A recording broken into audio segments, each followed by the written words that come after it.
He calls himself one of the luckiest pilots of the Vietnam War, and tonight, how he earned a spot in elite company.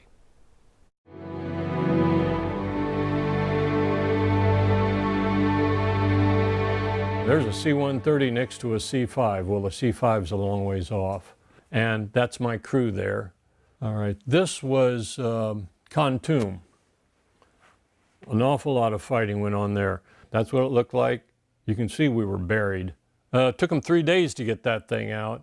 Clicking through hundreds of memorable photos of his combat days in Vietnam, this C-130 pilot recalls choosing to fly the 4-engine cargo planes because they looked big and safe. My introduction to Vietnam was a real rude awakening. And in 1972, Jim Warner was young, dumb, and innocent. And I looked out the window and I thought, oh my gosh, there's some fireworks going on out there. How nice. They did that for us.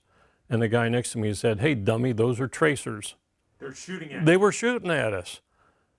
That was my introduction. The Air Force veteran has no snapshots of the mission for which he received the military's highest award for heroics in the sky. Captain Warner flew 2 combat sorties of medical supplies, ammunition, and food to the besieged forces at Song B.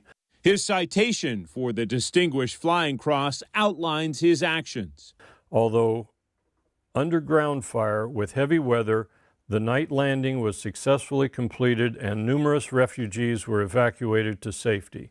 What's it mean for you to read that and hear that?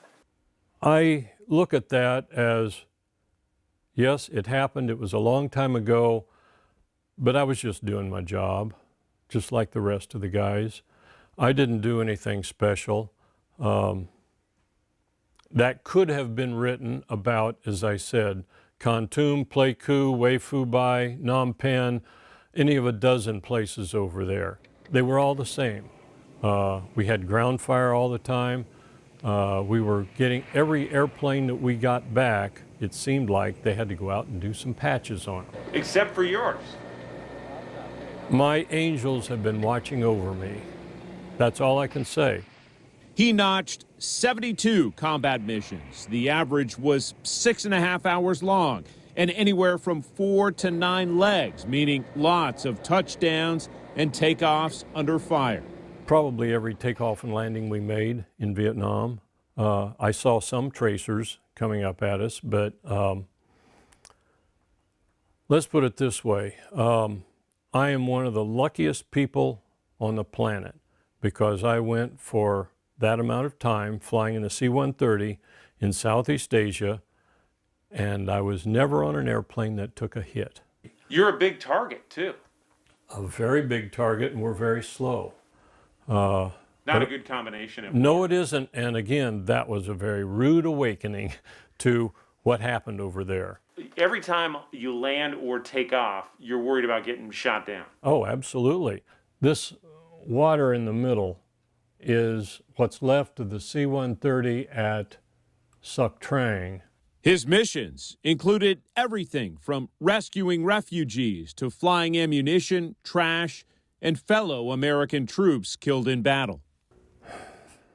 It is a real eye-opening introduction to reality.